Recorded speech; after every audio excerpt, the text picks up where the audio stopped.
If you're tired of competing with thousands of other freelancers for the same job post over and over again, then today's video is exactly what you need to watch. I'm about to show you why choosing the right niche could be the difference between struggling to find clients and having them seek you out instead. What's up everyone? Welcome back to the Economy Garage, where we help ambitious freelancers build thriving business. If you are new here, make sure to hit that subscribe button because we drop valuable content every week that could transform your freelance career. Now, before we dive into how to find your perfect niche, let me ask you something. Have you ever wondered why some freelancers seem to effortlessly attract high-paying clients, while others are stuck in a constant hustle just to make ends meet?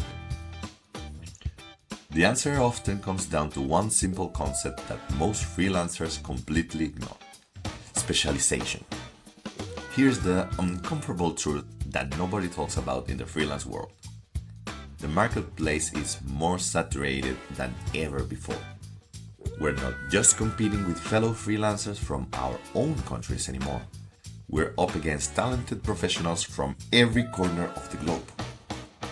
Remote work niche opportunities have exploded, which means the competition has too. But here's where it gets interesting. While most freelancers are fighting over the same general projects, there's a massive opportunity hiding in plain sight. The secret weapon that successful freelancers use isn't working harder or charging less. It's becoming the go-to expert in a specific area that clients desperately need help with. Let me paint you a picture with a real comparison that will blow your mind. Meet Laura, a generalist freelancer, and Emily, who picked a specific niche. Both started freelancing at exactly the same time with similar skills level. Let's see where they end up after just 1 year. Laura positioned herself as a general virtual assistant. Her profile reads something like, "I can help you with anything you need. Writing, social media, admin task, research, you name it." Sounds great, right? She could apply to tons of different projects, but here's what actually happened. Laura spent most of her time competing with hundreds of other generalists on every single project. Her rates stayed stuck around $8 to $12 per hour because clients saw her as replaceable. She was constantly stressed about where her next paycheck would come from. Meanwhile, Emily took a completely different approach. She analyzed her background in healthcare and decided to become a medical virtual assistant, specializing in helping dental practices. Her profile was laser-focused. "I help busy dental practices streamline their perfect patient communication and appointment scheduling systems." Sounds more limited, right? Wrong. Here's what happened to Emily. Within 3 months, she was charging $25 per hour because dental practices recognized the value of someone who understood their specific challenges. By month 6, she had a waiting list of potential clients because word spread in the dental community about her expertise.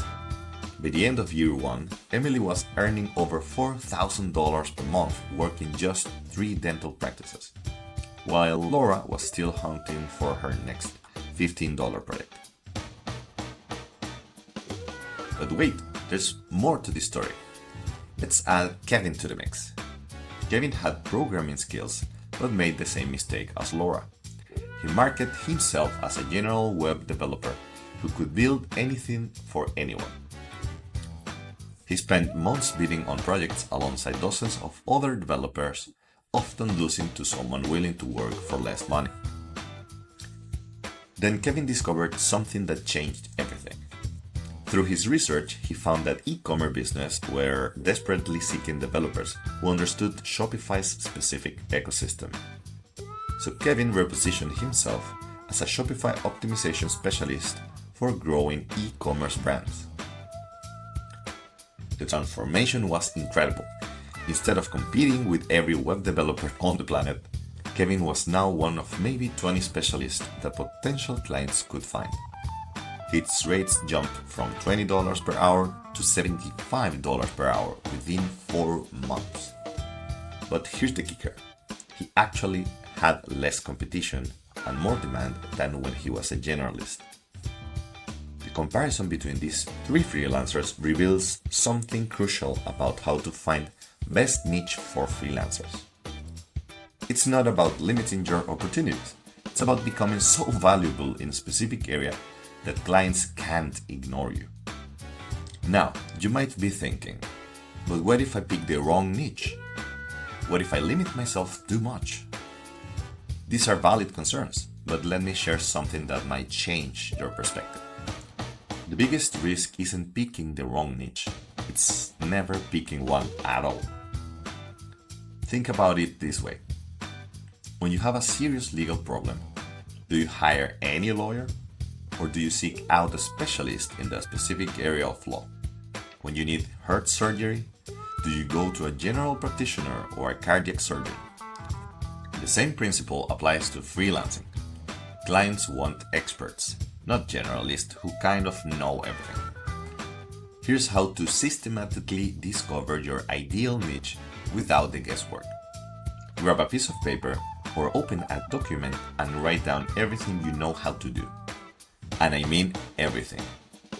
Your formal education, work experience, hobbies, things people always ask you for help with, software you know, industries you've worked in, even personal interests. Don't filter anything out at this stage. If you're great at organizing family events, write it down. If you understand cryptocurrency, include it. If you have experience in retail, add it to the list. The goal here is to see the full scope of your knowledge and experience. 2. Start finding patterns in the things on your list by its essence. It's easy to relate your passion for food to being a food content creator. Look at the core of each line. Maybe you're really good with birthdays and can't understand how your friends get lost going to a place you have visited before and are really organized with documents and folders. Well, you could be on your way to become an onboarding VA or may be inclined to the client success area. The core is you store and handle important information. Next, research market demand in areas that align with your skills. This is where most people go wrong.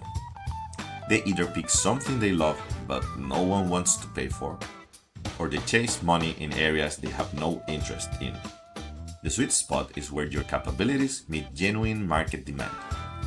But here's the crucial part that everyone misses. Before you commit fully to a niche, you need to test it. Start by creating content around your potential specialization, write blog posts, make social media content, or create videos that demonstrate your expertise in that area. Pay attention to the response you get. Then, offer your specialized service as an add-on to existing clients if you have them. This lets you measure demand without completely pivoting your business. Look for opportunities to take on projects in your target niche, even small ones, to build portfolio pieces and gain experience. Once you've tested your niche and seen positive signs, it's time to position yourself as the specialist you want to become. Update your online presence to clearly communicate your specialization. This means your website, social media profiles, and any freelance platform profiles should immediately tell visitors exactly what you do and who you serve. Develop thought content that showcases your expertise. This could be detailed case studies, industry insights, tutorial content, or analysis of trends in your niche. The goal is to be seen as someone who truly understands the unique challenges and opportunities in your chosen area. Now, let's address some common challenges you might face when specializing. The fear of missing out on opportunities is probably the biggest concern I hear.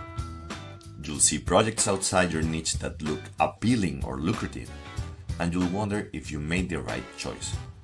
Remember that every opportunity has an opportunity cost. When Laura was chasing every possible project, she wasn't building expertise or reputation in any particular area. When Emily focused on dental practices, she was building a reputation that brought her better opportunities than she could have imagined. If you're genuinely unsure about which direction to go, start with a broader niche and narrow down over time.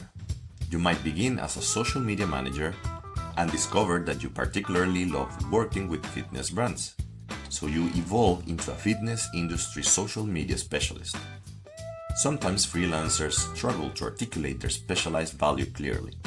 The key is focusing on outcomes rather than processes. Instead of saying, "I manage social media accounts," try, "I help fitness brands build engaged communities that convert followers into paying customers." See the difference? Your action plan starts this week. Take inventory of your skills and experience using the method I outlined earlier. Research demand in areas that interest you by browsing job boards, joining relevant online communities, and see what people are talking about and asking for help with. Over the next 30 days, start testing your chosen direction. Create content, network with people in your target market, and look for small projects that let you gain experience in your niche.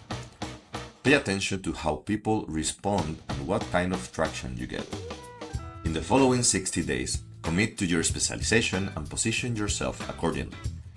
Update your online presence, develop case studies or portfolio pieces that demonstrate your expertise, and start marketing your specialized services.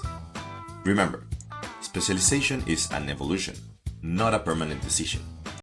Your niche might start broad and become more focused as you discover what you enjoy most and where you add the most value. The important thing is to start the process of positioning yourself as an expert rather than just another freelancer. The freelance marketplace becomes more competitive every year, but there's also more opportunity than ever for specialists who can solve specific problems exceptionally well. In our interconnected world, being known for something specific is far more valuable than being unknown for everything. Whether you choose to specialize by industry, skill set, platform, or some unique combination, just choosing a focus will transform your freelance business.